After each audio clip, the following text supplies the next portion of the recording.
Hi friends, അപ്പോൾ നമുക്ക് ഇന്നൊരു ചിക്കൻ കൊണ്ടാട്ടം ഉണ്ടാക്കി നോക്കിയാലോ. അപ്പോൾ ഇതിനായിട്ടുള്ള ഇൻഗ്രീഡിയൻസ് എന്തൊക്കെയാണ് വേണ്ടതെന്ന് ഞാൻ പറഞ്ഞു തരാം.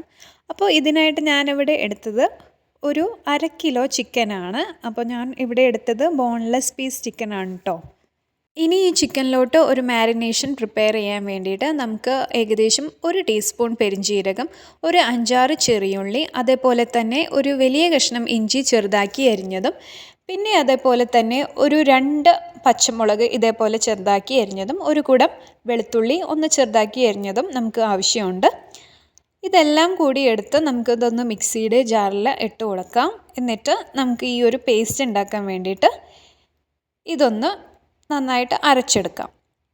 അപ്പോൾ ഈ ചിക്കൻ നമുക്ക് ബോൺലെസ് ചിക്കനിൽ മാത്രമല്ല കേട്ടോ, സാധാരണ നമ്മളെ നോർമൽ ചിക്കനിലും ചെയ്യാം, ബോണുള്ള ടൈപ്പ് ചിക്കനിലും ചെയ്യാം. എനിക്കിവിടെ ഈ ഒരു ബോൺലെസ് ചിക്കൻ കിട്ടാനാണ് എളുപ്പം. ഇപ്പോൾ ഇവിടെ സ്കിന്നുള്ള ചിക്കൻ കിട്ടണ കാരണം ഞങ്ങൾ ഇതാണ് ഉപയോഗിക്കാറ്. അങ്ങനെ നമ്മളെല്ലാം പേസ്റ്റും അരച്ചെടുത്തതിന് ശേഷം ഇതേപോലെ ചിക്കൻ നന്നായിട്ട് കഴുകി വൃത്തിയാക്കിയിട്ട് ക്യൂബ് പോലെ കട്ട് ചെയ്യാൻ ശ്രദ്ധിക്കുക. എന്നാലേ നമ്മുടെ മസാല ഈ ചിക്കനിലോട്ട് പെട്ടെന്ന് തന്നെ പിടിക്കുകയുള്ളൂ. അപ്പോൾ ഞാൻ ഈ പേസ്റ്റ് ഈ ചിക്കനിലോട്ട് ആഡ് ചെയ്ത് കൊടുക്കുകയാണ്. ഇനി നമുക്ക് ആഡ് ചെയ്ത് കൊടുക്കാനുള്ളത് കുറച്ച് പൊടികളാണ്. അപ്പോൾ ആദ്യം ഞാൻ എടുത്തത് 1 ടീസ്പൂൺ മഞ്ഞൾപ്പൊടിയാണ്.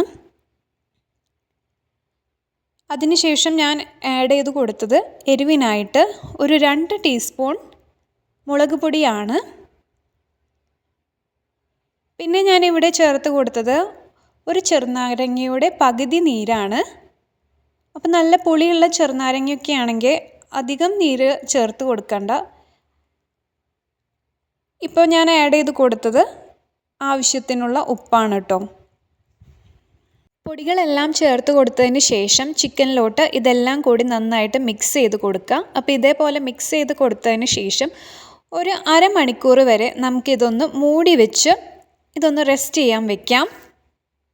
അതിനുശേഷം ഞാനൊരു പാൻ എടുത്ത് അടുപ്പത്ത് വെച്ചു. അങ്ങനെ പാൻ ചൂടായി വന്നപ്പോൾ ഞാൻ ഏകദേശം ഒരു 5-8 ടേബിൾ സ്പൂണോളം സൺഫ്ലവർ ഓയിൽ ആഡ് ചെയ്ത് കൊടുത്തു. അപ്പോൾ ഈ ഒരു ഓയിലിൽ തന്നെയാണ് നമ്മളിനി ചിക്കൻ ഒന്ന് ഫ്രൈ ചെയ്തെടുക്കുവാൻ പോകുന്നത്.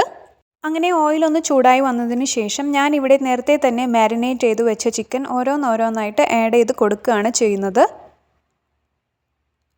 അപ്പോൾ ഫ്ലെയിം എപ്പോഴും ലോ ടു മീഡിയം ഫ്ലെയിമിലിട്ടിട്ട് വേണം കേട്ടോ ഇതൊന്ന് ഫ്രൈ ചെയ്തെടുക്കുവാൻ വേണ്ടിയിട്ട്.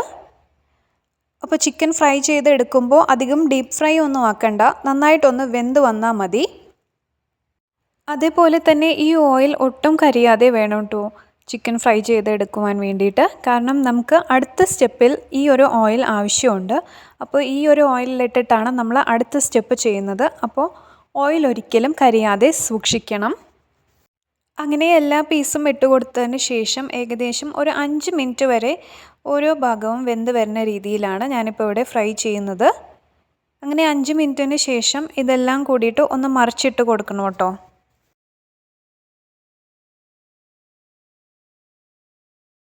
അങ്ങനെ ചിക്കൻ ഫ്രൈ ചെയ്ത് എടുക്കുമ്പോൾ തന്നെ ഇവിടെ ഞാനൊരു 5-6 കറിവേപ്പിലയും കൂടി ആഡ് ചെയ്ത് കൊടുക്കുന്നുണ്ട്.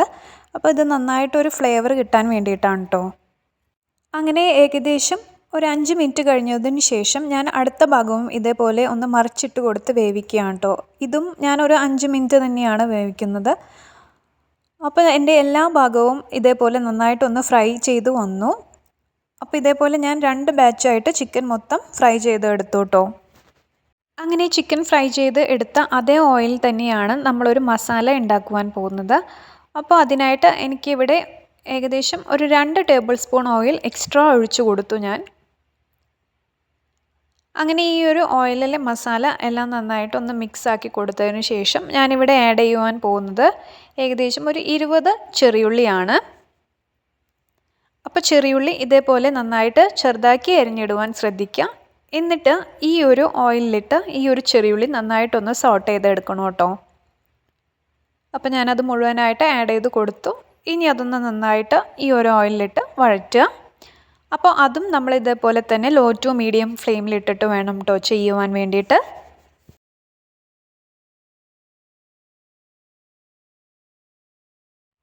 അപ്പോൾ ഈ ചെറിയുള്ളി ഒന്ന് നന്നായിട്ട് മൂത്ത് വരുന്ന വരെ നമ്മളിതൊന്ന് വഴറ്റി കൊടുക്കുക. പിന്നീട് നമുക്ക് ഇതിലോട്ട് കുറച്ച് പൊടികളാണ് ആഡ് ചെയ്ത് കൊടുക്കാനുള്ളത്. അപ്പോൾ ഇതേപോലെ നന്നായിട്ടൊന്ന് ഇട്ട് വഴറ്റിയതിന് ശേഷം നമുക്കിനി കുറച്ച് പൊടികൾ ആഡ് ചെയ്ത് കൊടുക്കുവാനുണ്ട്. അപ്പോൾ പൊടികളായിട്ട് ഞാൻ ആദ്യം ആഡ് ചെയ്ത് കൊടുത്തത് ഏകദേശം ഒരു നുള്ള മഞ്ഞൾപ്പൊടി, പിന്നെ അതേപോലെ തന്നെ ഒരു നുള്ള ഗരം മസാലയാണ് കേട്ടോ ഞാൻ ആഡ് ചെയ്ത് കൊടുത്തത്. അപ്പോൾ ഗരം മസാല അധികമൊന്നും ആഡ് ചെയ്ത് കൊടുക്കണ്ട, ഒരു നുള്ള ഇട്ട് കൊടുത്താൽ മതി. അപ്പോൾ ഞാൻ ഇതേപോലെ തന്നെ ഏകദേശം ഒരു നുള്ള ഗരം മസാലയെ ഇവിടെ ചേർത്തിട്ടുള്ളൂ. പിന്നീട് ഞാൻ ഇതിലോട്ട് ആഡ് ചെയ്ത് കൊടുത്തത് ഏകദേശം 1 ടീസ്പൂൺ മല്ലിപ്പൊടിയാണ്.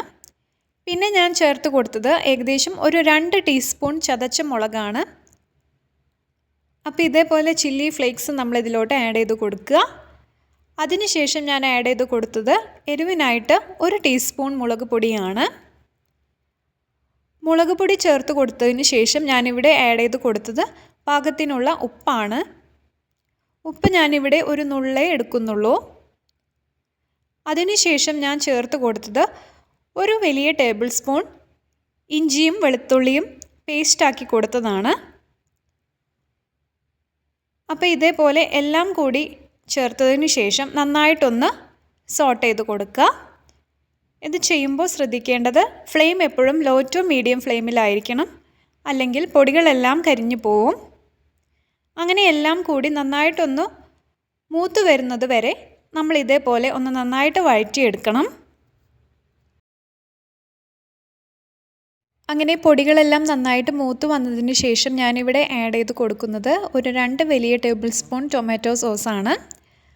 അപ്പോൾ ടൊമാറ്റോ സോസ് തന്നെ എടുക്കുവാൻ ശ്രദ്ധിക്കുക, കെച്ചപ്പ് എടുക്കണ്ട. അപ്പോൾ ഞാനിവിടെ 2 വലിയ ടേബിൾ സ്പൂൺ ടൊമാറ്റോ സോസാണ് കേട്ടോ ചേർത്ത് കൊടുക്കുന്നത്. അങ്ങനെ സോസ് ചേർത്ത് കൊടുത്തതിന് ശേഷം നന്നായിട്ട് ഇവയെല്ലാം കൂടി ഒന്ന് മിക്സ് ചെയ്തെടുക്കുക. അപ്പോൾ ഇതേപോലെ നന്നായിട്ട് ഇതൊന്ന് ചേർത്ത് കൊടുക്കുക.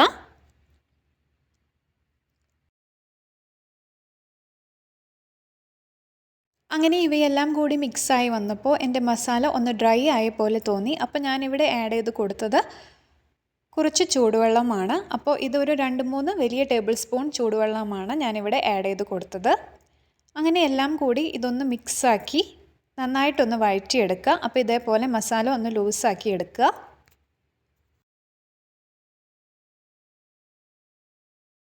അങ്ങനെ ഈ മസാല നല്ലൊരു തിക്ക് ഗ്രേവി ആവുമ്പോൾ നമുക്ക് നേരത്തെ തന്നെ മാറ്റി വെച്ച ചിക്കൻ ഫ്രൈ ചെയ്ത് വെച്ചത് ഇതിലോട്ട് ആഡ് ചെയ്ത് കൊടുക്കുക. അങ്ങനെ ചിക്കൻ മുഴുവനായിട്ടും ഞാൻ ഇതിലോട്ട് ആഡ് ചെയ്ത് കൊടുത്തു. അങ്ങനെ ഈ ഒരു മസാലയിൽ ചേർത്താണ് നമ്മളിനി ചിക്കൻ ഒന്ന് വഴറ്റിയെടുക്കുവാൻ പോകുന്നത്. അങ്ങനെ എല്ലാം ആഡ് ചെയ്ത് കൊടുത്തതിന് ശേഷം ഈ ചിക്കൻ ഈ മസാലയിൽ ഒന്ന് നന്നായിട്ട് മിക്സാക്കി കൊടുക്കുക. ഇതേപോലെ ചിക്കൻ്റെ എല്ലാ ഭാഗത്തും ഈ മസാല എത്തുന്ന വിധം ഇതൊന്ന് നന്നായിട്ട് മിക്സാക്കി കൊടുക്കണം. അപ്പോൾ ഇതേപോലെ ചിക്കൻ ഒന്ന് നന്നായിട്ട് മിക്സ് ചെയ്ത് കൊടുക്കുക. സാധാരണ ചിക്കൻ കൊണ്ടാട്ടത്തിന് നല്ല എരിവാണ്, പക്ഷെ ഞാനിവിടെ അധികം എരിവൊന്നും ചേർത്ത് കൊടുത്തിട്ടില്ല. ഞാൻ പാകത്തിന് എരിവ് മാത്രമേ ഇവിടെ ഇന്ന് ആഡ് ചെയ്ത് കൊടുത്തിട്ടുള്ളൂ. ഞാൻ എല്ലാ വീഡിയോയിലും പറയുന്നത് പോലെ ഞങ്ങളധികം എരിവ് കഴിക്കാറില്ല. അപ്പോൾ അതുകൊണ്ട് തന്നെ പാകത്തിനുള്ള എരിവ് മാത്രമേ ഞാനിവിടെ ചേർത്ത് കൊടുത്തിട്ടുള്ളൂ. അപ്പോൾ നിങ്ങൾക്ക് വേണമെങ്കിൽ ചതച്ച മുളകിൻ്റെ അളവ് കൂട്ടിയെടുക്കാം കേട്ടോ. അപ്പോൾ നല്ലൊരു എരിവ് കിട്ടും.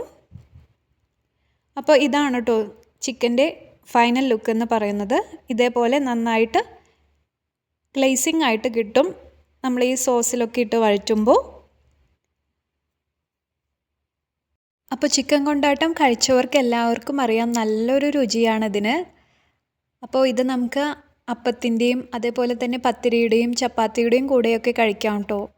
സാധാരണ ചോറിനും അതേപോലെ തന്നെ നെയ്ച്ചോറിനും ഇത് നല്ല ഒരു ടേസ്റ്റുള്ള ഡിഷാണ്. അങ്ങനെ ലാസ്റ്റ് സ്റ്റെപ്പായിട്ട് നമുക്കിനി ചെയ്യുവാനുള്ളത് ഈ ചിക്കൻ കൊണ്ടാട്ടം ഒന്ന് 5 മിനിറ്റ് ലോ ടു മീഡിയം ഫ്ലെയിമിൽ ലിഡിട്ട് അടച്ചു വെച്ച് ഒന്ന് വേവിക്കണം കേട്ടോ.